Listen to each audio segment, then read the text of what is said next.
So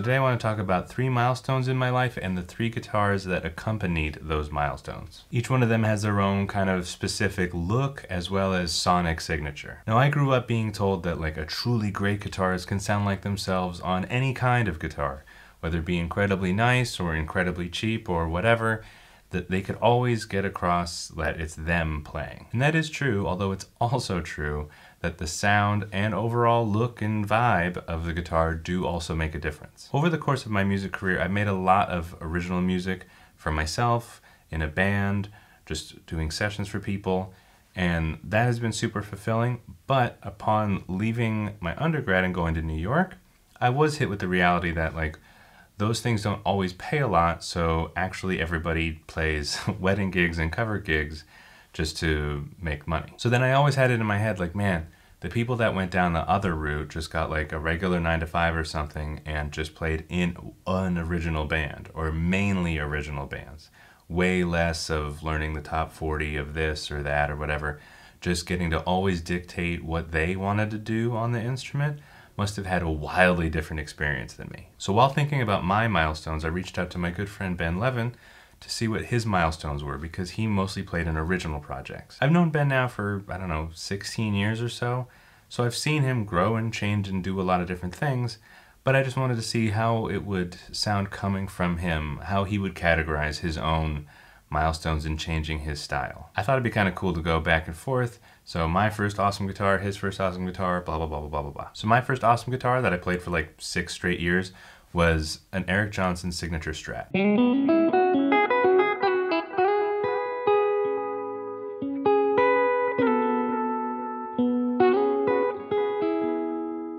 I played it a handful of times on this channel, and I played it basically exclusively from 2007 or so to 2013 or so. As you can imagine, there were certain limitations that came pretty immediately. It has a humongous neck, albeit a flat radius, which is friendly to shred on, but also a heavily lacquered neck, which also can lead to kind of a sticky feeling. It really lends itself well toward blues-oriented playing, but not necessarily like super shred, and not like pentatonic shred like Eric, I mean like 3-note per string Steve Vai shred. Also, it comes with single coil pickups, which are not super shreddy, although I did, after about a year or so, switch them out for the Fender Hot Noiseless. And by today's standards of hot pickups, those are not hot pickups. When I would try to dial in the tones of my like super shred, high output humbucker heroes like Steve Vai, Satriani, Petrucci, etc., I would never really get there. But when I was dialing in like a clean sound or a bluesy sound or a general classic rock sound, it was like, why is this so easy to dial in? I know why now, but obviously I was way more confused then. I wasn't completely naive, like, you know, I would play a friend of mine's like Ernie Ball, John Petrucci signature or something like that, and I'd be like, oh yeah, it's way easier to shred on this. But there was something that kind of drew me to that Strat. And so I kind of changed my style. I got a bit more bluesy, and I would like insert the other influences in like certain licks that I knew I could pull off. Also, I knew pretty immediately that like, again, the cleans were great, so I could make it sound really pretty. Like if I was in an ensemble or something at school, I would generally try to pick like prettier noises, prettier tones,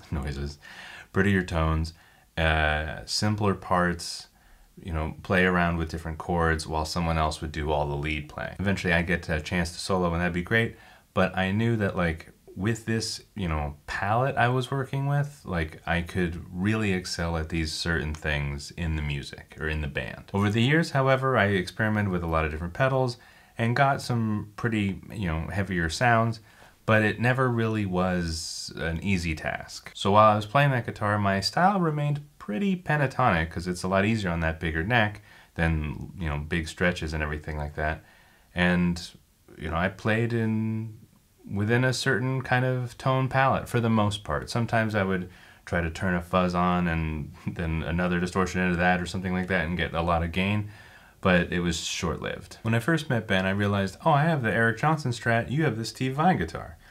Whoa, like I kind of know you already. I know what kind of styles you like. Also, I thought it was kind of cool that like those guitars sort of also matched our personalities. In any case, though, I'll let him talk about that guitar. Da, da, da, da, da, da.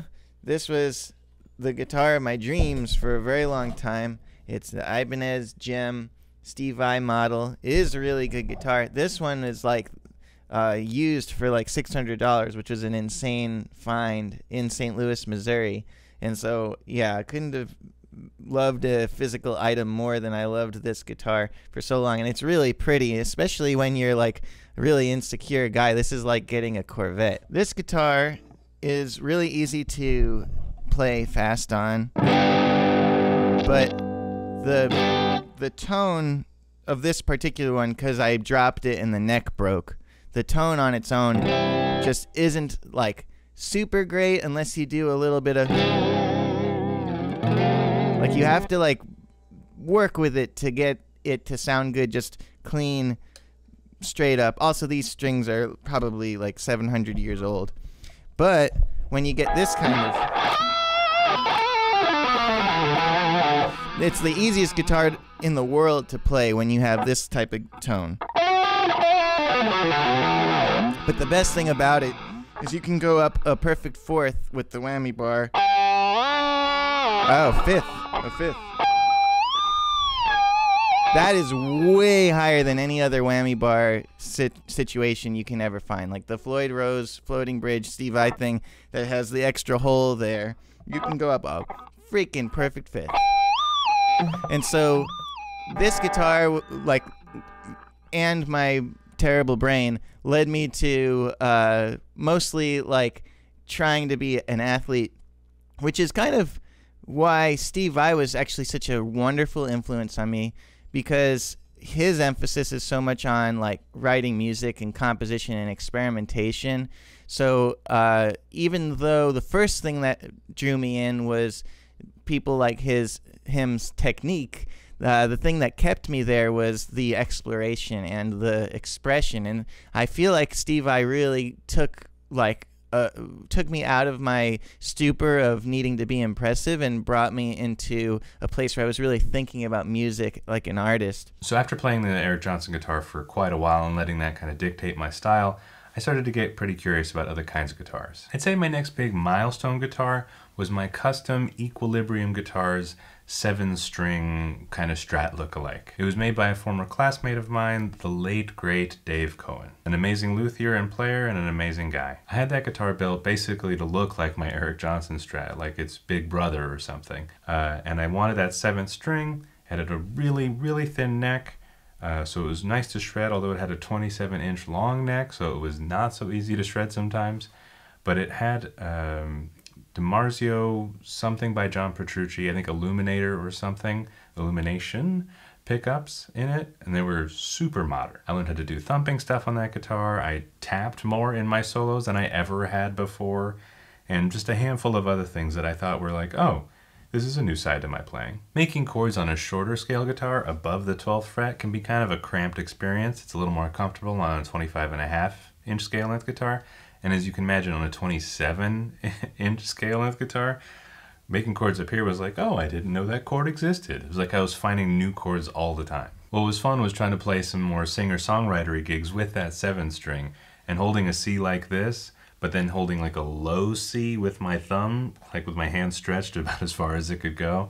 And yeah, it made for some pretty interesting arrangements. That was also the closest I got to actually sounding like, you know, we talk about spread triads being kind of piano-like voicings. Well, with a 7-string and a clean sound, you can kind of get pretty piano-like sounds, that's for sure. Although I liked the pickups, they were way too modern for like 95% of my gigs. So I ended up swapping them and going like, oh, for the first time, I realized I can swap pickups and that makes that big of a difference. When I swapped them in my Eric Johnson, it was like a vintage sound that buzzed with a vintage sound that didn't buzz. But with the 7-string, with the Equilibrium, it was like, oh, it's super modern, and now it's just a bit less modern. Now it sounds a bit more classic, if you will. But no matter what, trying to play like my regular licks on a 27-inch scale length guitar, that was a different experience altogether, and it was a lot of fun. It also was like, oh, this is what it means to like have a guitar that can shred. This is what those pickups do. What was interesting is around that time that I went super modern, Ben went the opposite direction. but I'll let him tell you about that. The problem I was having was just that basic clean tone wasn't awesome. And eventually I was like in a more poppy setting, and I needed that kind of Fender-y sound. And so a big change happened when my hipster identity matched now my guitar, and that's when I got this one. Now I was actually cool. And this one, like, it sounds good when you play clean, it just is there already. Which really was a special thing to experience.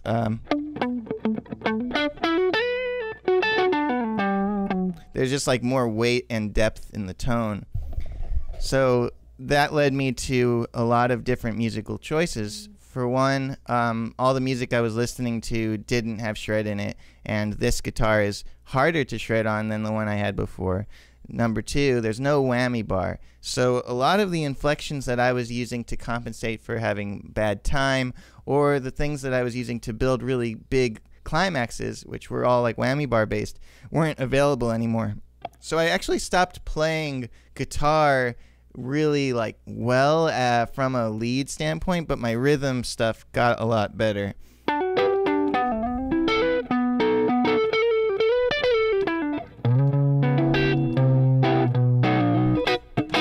Like that kind of playing came out of the parameters and limitations of playing this kind of guitar.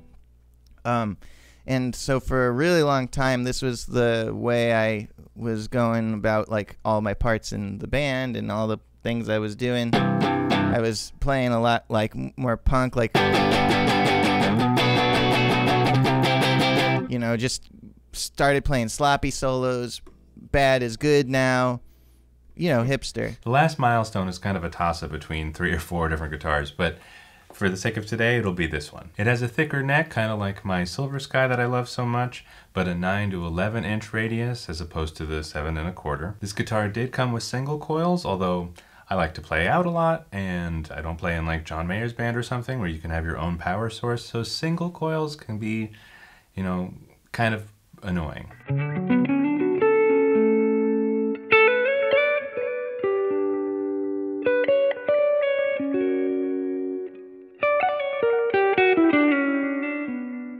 I love that this sounds like a Telly, but maybe like a little bit different. It's a little hotter output and a little darker on the bridge, a little brighter on the neck. I love it in my Silver Sky. It's got the true single coils that are a little bit different, the way PRS made them. And then it's got that hot split blade in the bridge for the little extra output. And it's something about it where it is vintage, like the Eric Johnson Strat, but kind of more subtly updated. It's not like a super modern Telly or a super modern Strat or whatever. It's, you know, vintage, just slightly modernized. On these kind of guitars, I'm able to do basically whatever I like. I've put out a lot of jazz arrangements on the Silver Sky. I put out some on this, for instance. I've played pop gigs on both. I've played rock and whatever else on both. And it's nice because it's not a jazz guitar and me sounding jazzier with a jazz guitar. It's not super vintage and all the kind of issues that can come up with vintage. It's this kind of happy medium where I like to reside, where it's familiar but just a little bit surprising. The Silver Sky has a bit more modern things about it. This one, you know, has no cutaway. This one, you know, I need to take off the pick guard to adjust the neck pickup. There's no like arm carve here. It's like a pretty vintage instrument until you get to the pickups and the neck radius. The Silver Sky is obviously a little bit more modern, but it still has quite a vintage vibe. I feel like I've been able to kind of experiment with like, okay, let's go really vintage where it's hard to get to, you know, heavy gain of a sound. Let's go very modern where we can like only get heavy gain sounds, and then kind of just maybe not in the middle, but maybe a little closer to vintage, and just finding out like, what does my style lend itself towards? You know, all the different hats I wear of like, oh, this country gig, oh, a jazz gig, oh, whatever. What kind of guitar can come with me while I change all those different hats? And that's where I landed on the guitars I favor today. This Hard Trad T, my Silver Sky, my 594. Let's check out Ben's last guitar. So then, but then like the pandemic happened. I was chronically on the internet and seeing so much Instagram guitar, you know, like Ichika and those folks, and their stuff is like just kind of jaw-dropping. When you see it, like, you can't help but want to try it. And eventually, I think between them and Polyphia and like a bunch of new shred influences, I was like, damn, I really wish I had my whammy bar again. Like, I used to like play way different stuff when I had my whammy bar. Even like Jeff Beck, you know, not shredding, but like just like whammy bar is awesome. And I realized something thanks to the deadly pandemic. I realized something very important, which is guitar without a whammy bar sucks. So I got my middle ground, still a hipster, still a wanker. This is the Nick Johnston signature by Schecter. No one ever expected. But it is perfectly balanced between wanker and hipster. Hear that? It's a nice clean tone. But it also has a wiggle stick. And it stays in tune, as I just demonstrated. So then I started doing those kinds of phrases again, and like that phrase, just I love that. And that's a Jeff Beck thing, I think, from one of the thing, the Nadia, I forget. Yeah, that's the name, right? Yeah. So yeah, that is where I am now. Is I like this guitar the most of any guitar I've had, because I think it sounds really good when you're clean, when you're a little dirty, and then when you're very dirty.